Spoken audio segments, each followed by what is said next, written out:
Show me the meaning of hey. Welcome to the Poetry Bulls podcast with Tola Makonjola. I know you're upset. I know you're angry. Tola, you said that last week, even though you were away, you were going to record an episode of the podcast. Why did you break your promise? Well, I don't know. I couldn't have been more apologetic. Can't you tell by the inflection in my voice? I'm sorry. Yeah, I was away, and I thought I would have time, and I didn't. So that's the only reason. it's not a very compelling reason, but it is true. I just didn't have time. I was away. I actually didn't take my Mac with me. I could have used my iPad, I guess, but I like a good setup. I like to kind of sit in front of my desk, get the mic, get the laptop going. So yeah, I just wanted to do a good job. I didn't want to do it kind of half measured like. So yeah, that's a good reason. I didn't want to do a shitty job. That's why I didn't record the podcast last week. There we go. We'll go with that. Anyway, hope you're well. Hope you're chilling. It's rather warm in Rome today. It's nice. I've been sweating non-stop. I don't know if that's good or bad, but I would say it's good. Let's be optimistic. It's good. I'm not dehydrated. So, the Great Pyramids of Giza. I literally just finished watching a documentary on the history of Egypt, National Geographic on YouTube. I love YouTube. So many cool things if you have good taste, right? Because it's all about the algorithm saying, "Oh, this guy watched this, so he might like that," and you know, it's not a bad methodology.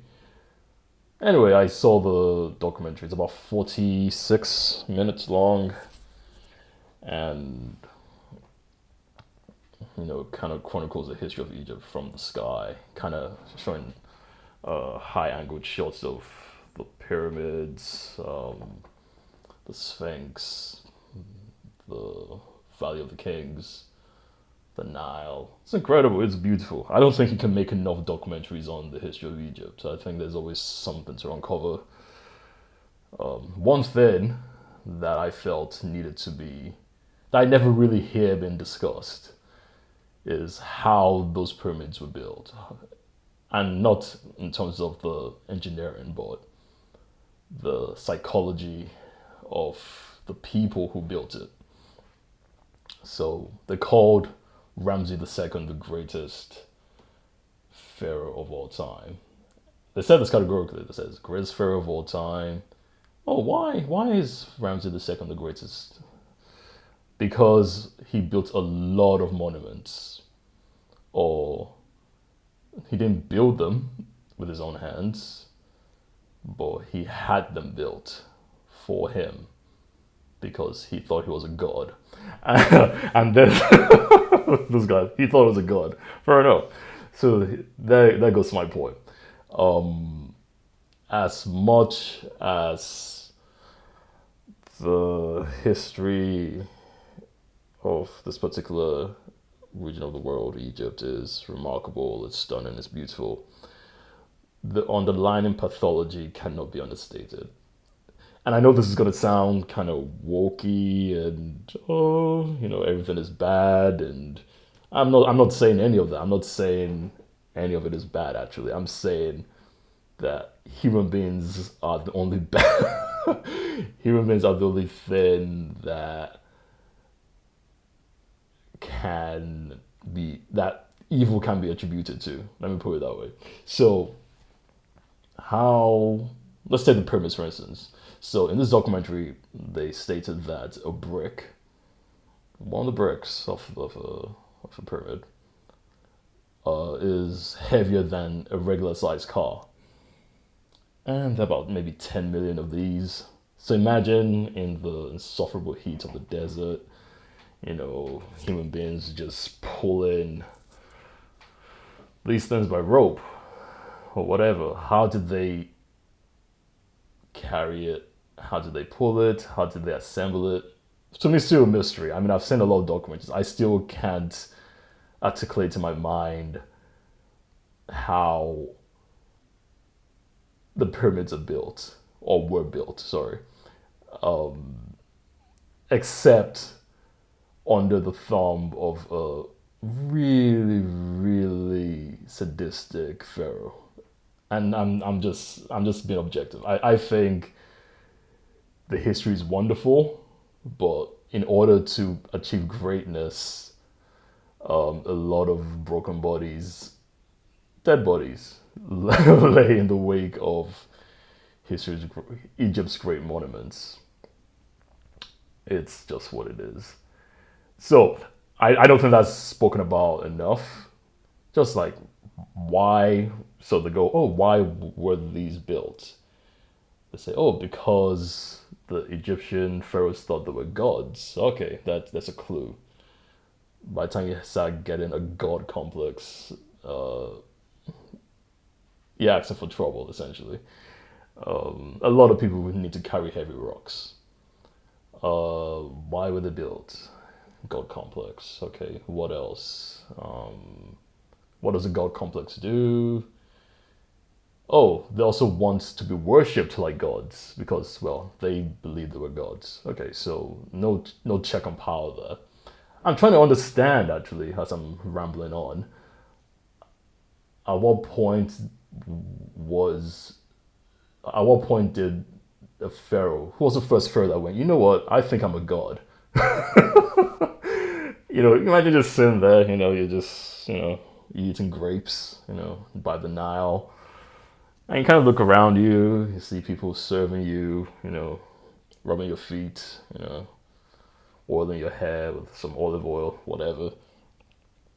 And you kind of just look around and you go, I'm a god. At what point does that thought infiltrate your mind? It's so remarkable. And what's more remarkable is that others go, yeah, you're definitely a god. You can suppress us. I don't know, but it's worth pondering. I think the psychology is worth pondering.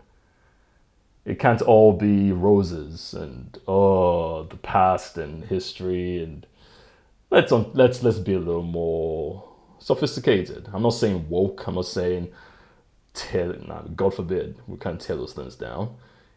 However, although,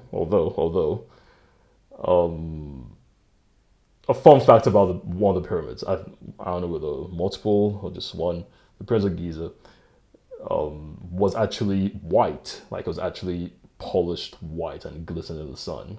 So a lot of erosion, a lot of warfare brought a lot of severe damage to the artifacts of Egypt, which leads me to believe that the way human beings are, it only takes one madman to go, you know what, just like within ISIS from the last decade, oh, we're gonna tear down the pyramids.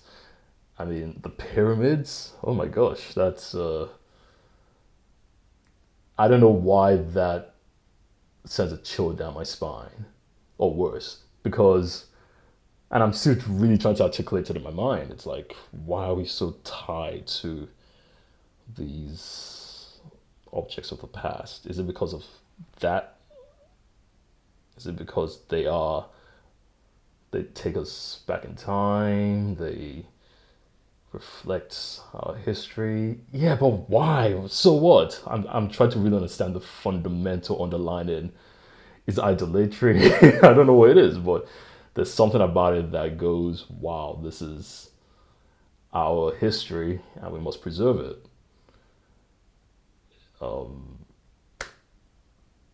What is the deep archetypical reason? Like, what is it that holds us, that ties us to these objects of wonder, so to speak?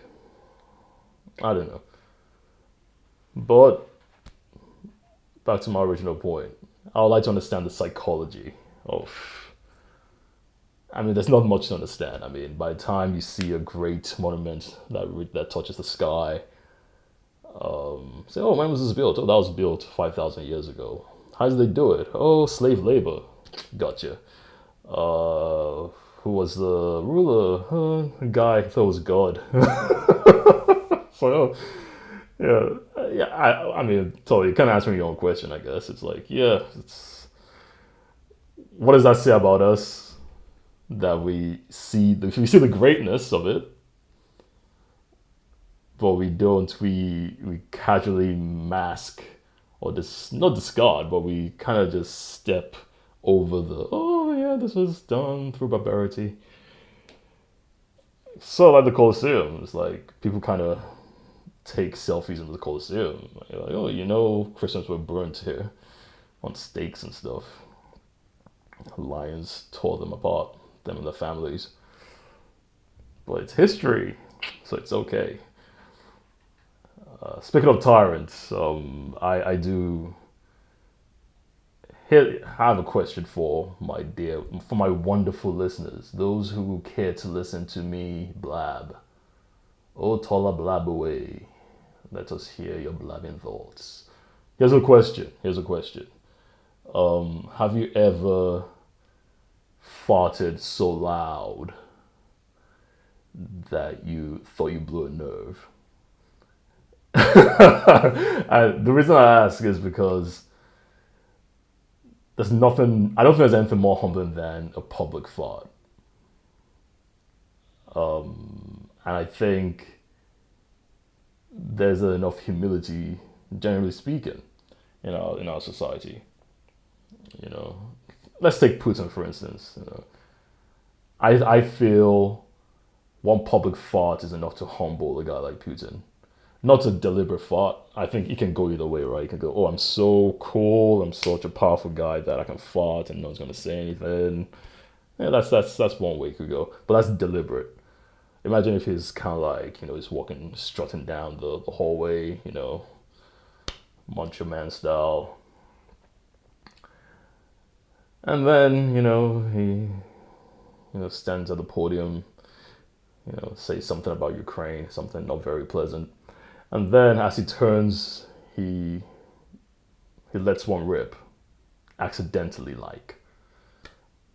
I mean, first of all, no one's going to say anything because it's so awkward. No one anticipated it, no one expected it, least of all Putin. That would humble Vladimir. It would humble his soul. He would go, maybe I'm human after all.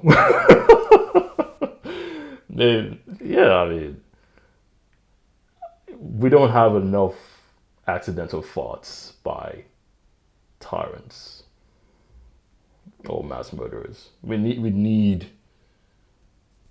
I mean, that's what the fart was created for.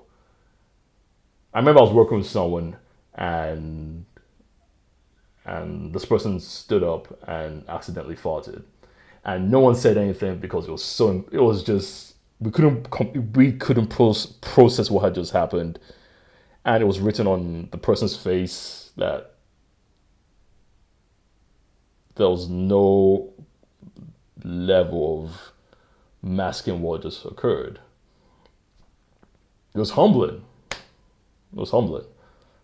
For that person. And kind of humbling for us because we're like, wow, this is, geez, how do we process something so, this is beyond me. So I do think we need more public accidental farts that would save us from tyrants and World War III. So yeah, get to feeding them beans. A lot of beans. Beans. Feed them beans. Let them fart accidentally. I mean, even if they don't like beans, just kind of sneak it into their sandwich or something, Yeah, that's my. So I've offered really two good solutions on this podcast. Anyone who's been following from day one, I still think jollof rice is the primary key to peace on earth. Sit them down, all the world leaders, good and bad, well, they're all bad. All the world, all the world leaders, sit them down, give them all jollof rice, nice bottle of Fanta, chilled, some puff puff, plantain, chicken, beef. Even I'm going, why am I doing this podcast? I should go make some right now.